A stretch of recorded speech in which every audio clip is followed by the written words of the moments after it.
Have you ever made a plan, felt super motivated, and then, poof, a few days later, you're back to your old habits, wondering why discipline feels like an impossible mountain to climb? If you've ever beaten yourself up for not being disciplined enough, I want you to stop.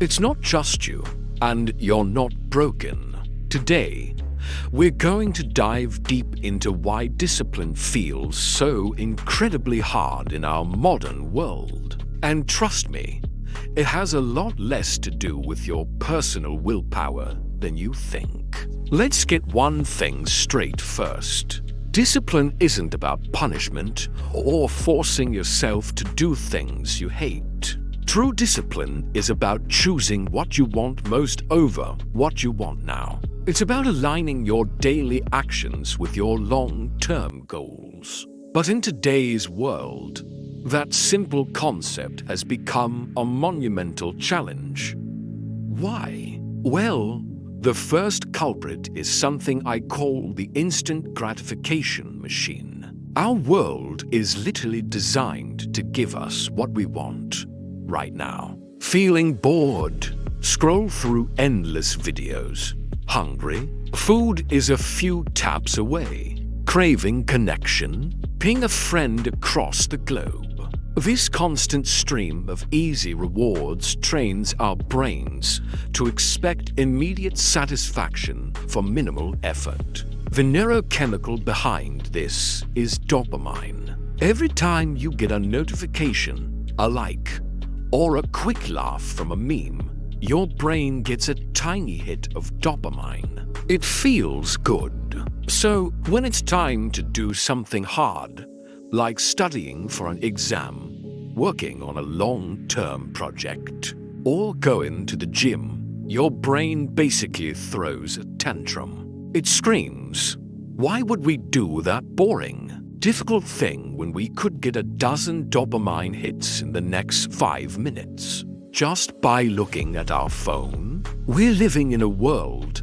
that has fundamentally rewired our brain's reward system, making delayed gratification feel like an alien concept. It's not a lack of willpower. It's a neurological battle against an environment designed to defeat you. Next up is the paradox of choice, or what I like to call option overload. Think about it.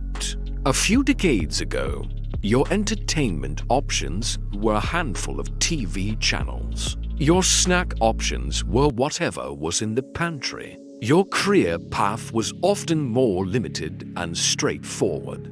Today, you have millions of movies, thousands of snacks, and an infinite number of potential hobbies, side hustles, and career pivots you could be pursuing. While having choices is great, having too many is paralyzing. This is called decision fatigue. Every choice we make, big or small, depletes our mental energy. By the time you've decided what to wear, what to eat for breakfast, and which emails to answer first, your cognitive resources for making disciplined choices are already running low.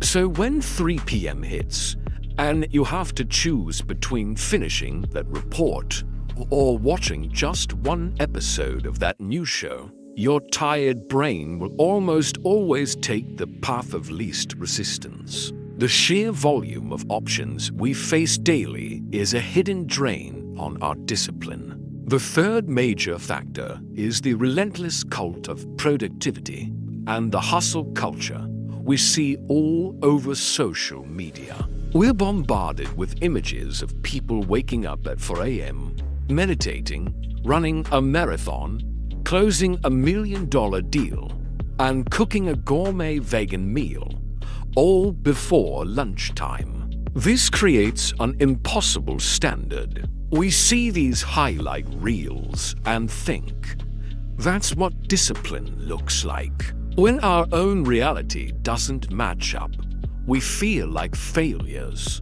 This comparison game is brutal. Instead of inspiring us, it often leads to burnout and a sense of hopelessness. We think, if I can't do it all perfectly, why bother trying at all? This all-or-nothing mindset is the enemy of sustainable discipline. True discipline is messy. It's about starting small, being consistent even when you don't feel like it, and forgiving yourself when you slip up.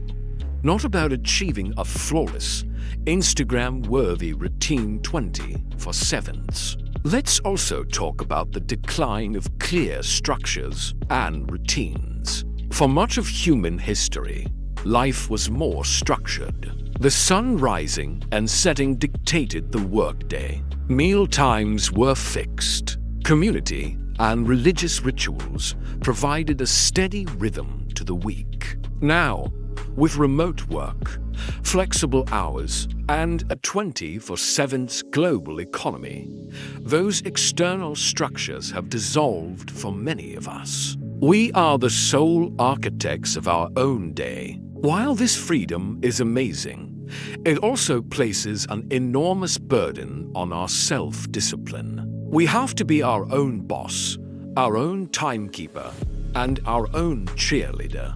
Without those external guardrails, it's so much easier to drift off course. We have to actively create the routines that society used to provide for us, and that takes a conscious, daily effort. So, we're fighting our brain's reward system.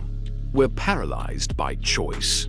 We're comparing ourselves to impossible standards, and we're missing the external structures that used to guide us. It's no wonder discipline feels so hard. It's like trying to swim upstream in a raging river. But don't lose hope. Acknowledging these challenges is the first, most powerful step toward overcoming them. So what can we do? We have to fight fire with fire. The first strategy is to engineer your environment for success. If your phone is the biggest source of distraction, don't rely on willpower to ignore it. Put it in another room when you need to focus. Make it invisible. If you want to eat healthier, don't stock your pantry with junk food. Make the healthy choice the easy choice. This isn't weakness, it's strategy. You're reducing the number of decisions you have to make and removing temptation at its source. You're creating your own structure. Second, embrace the power of starting ridiculously small. Forget the 4 a.m. wake-ups if you're currently rolling out of bed at 8. Want to meditate? Start with 1 minute, just one. Want to exercise? Do 5 push-ups. The goal isn't to transform your life overnight. The goal is to build momentum and prove to yourself that you can be consistent. These tiny wins build a new identity. You're not someone who is trying to be disciplined. You are someone who meditates for 1 minute every day. That shift in identity is everything. Consistency over intensity. Always. Third, you have to redefine what success looks like. Ditch the all-or-nothing mindset. Did you plan to work out for an hour, but only managed 15 minutes? That's not a failure. That's a 15-minute win. Did you stick to your diet all day, but had a piece of cake at a party? Enjoy the cake and get back on track with your next meal. Discipline isn't a tightrope you fall off of. It's a path you walk on. Sometimes you might wander off the path for a bit, and that's okay. The important part is to gently guide yourself back without shame or judgment. Progress, not perfection, should be your mantra. And finally, connect your discipline to your why. Why do you want to achieve this goal? Don't just say, I want to be healthier. Dig deeper. I want to be healthier so I have the energy to play with my kids. I want to finish this project so I can feel proud of my work and create more financial security for my family. When your actions are tied to a deep, emotional reason, it's no longer a chore. It becomes an act of self-love and a commitment to the future you truly desire. Write your why down. Put it somewhere you can see it every single day. When motivation fades, and it will, your why will be the fuel that keeps your discipline going. So, the next time you feel like you're failing at being disciplined, remember this: the game is rigged, but you can learn the rules and start to rig it back in your favor. It's about designing your environment, starting small, celebrating progress over perfection, and connecting to your deeper purpose. It's not about being harder on yourself. It's about being smarter with your approach. You have what it takes. You just need the right strategy for the world we live in today. Thanks so much for watching. If this resonated with you, let me know in the comments which of these challenges you face the most. And don't forget to like and subscribe for more videos on how to build a life you love. See you in the next one.